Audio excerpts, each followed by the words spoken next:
Hey there, photography enthusiasts! Welcome to day one of our exciting 30-day photography challenge. Over the next month, we're going to embark on a journey to unlock your photographic potential and capture stunning images. Are you ready to dive in? Today, we'll be demystifying your camera settings. Don't worry, it's not as complicated as it sounds. Whether you're using a fancy DSLR or your trusty smartphone, understanding the basics will give you the power to take control of your images and unleash your creativity. So let's get started. Think of your camera as a magical box full of creative possibilities. But like any powerful tool, you need to know how to use it effectively. Today, we'll be focusing on 3 key settings that work together to create a well-exposed and visually appealing photograph: shutter speed, aperture, and ISO. These settings may sound intimidating at first, but trust me, they are your secret weapons to capturing those wow moments. Shutter speed is like the blink of an eye, a fleeting moment that can change the entire perception of a scene. It controls how long your camera's sensor is exposed to light, determining the amount of light that reaches the sensor. Shutter speed is measured in fractions of a second, ranging from incredibly fast to relatively slow.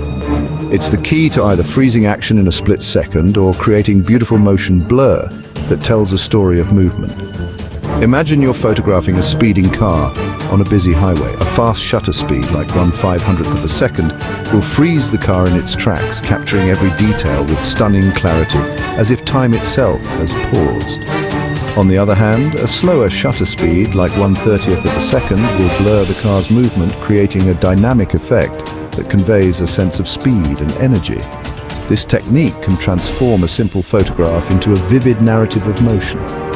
Understanding and mastering shutter speed allows photographers to manipulate time, capturing moments that are either fleeting or extended and adding depth and emotion to their images. Aperture is like the pupil of your eye, controlling how much light enters the camera through the lens. Just as your pupil expands in low light and contracts in bright light, the aperture adjusts to let in the right amount of light for your shot. It's measured in f-stops, and it determines how much of your scene is in focus, creating that beautiful blurred background effect. The lower the f-stop number, the wider the aperture and the more light that enters the lens. A wide aperture, like f/2.8, lets in a lot of light and creates a shallow depth of field, meaning only a small portion of your image will be in sharp focus. This technique is often used in macro photography to highlight a specific detail, like the petals of a flower. This is perfect for portraits and isolating your subject. By blurring the background, you can make your subject stand out, drawing the viewer's attention directly to them. It adds a professional touch to your photos. A narrow aperture like f/16 lets in less light and creates a deep depth of field, meaning most of your scene will be in focus. This is particularly useful in landscape photography, where you want everything from the foreground to the background to be sharp and clear. This is ideal for landscapes and group shots. When taking a group photo, a deep depth of field ensures that everyone in the frame is in focus, from the people in the front to those in the back. It helps capture the entire scene in crisp detail. Understanding how to manipulate depth of field can significantly enhance your photography skills.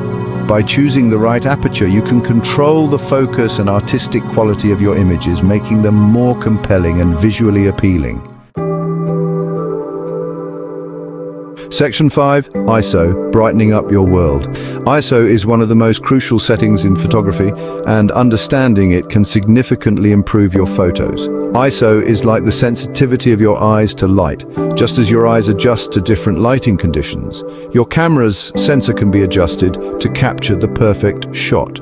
It controls how sensitive your camera's sensor is to light, allowing you to shoot in different lighting conditions.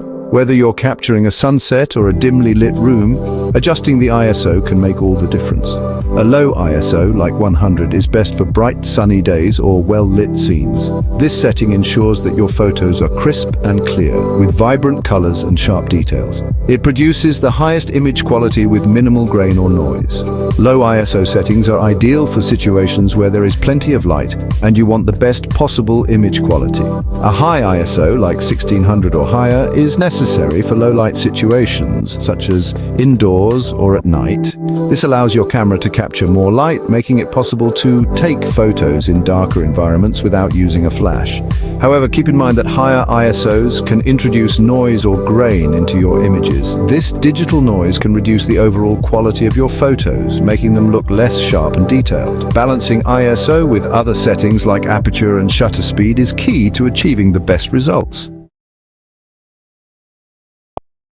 Section 6. Putting it all together, the exposure triangle. Shutter speed, aperture, and ISO work together in perfect harmony to create a well-exposed photograph. This is often referred to as the exposure triangle. Adjusting one setting will affect the other two.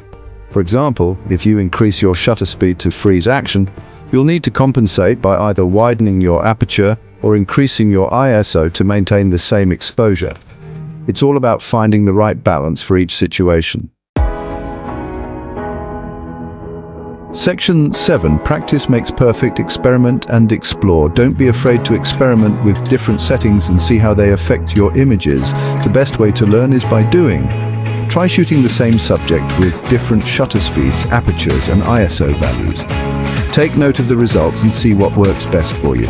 Remember, photography is a journey of discovery. Embrace the learning process and have fun. Section 8. Keep shooting and share your journey. Congratulations on completing day 1 of the 30-day photography challenge. You've taken the first step towards mastering your camera and unleashing your creativity. Now it's time to put your newfound knowledge into practice. Get out there, experiment, and capture those magical moments. Don't forget to share your progress on social media using the hashtag #30daysofphotography. We can't wait to see your stunning images. Happy shooting!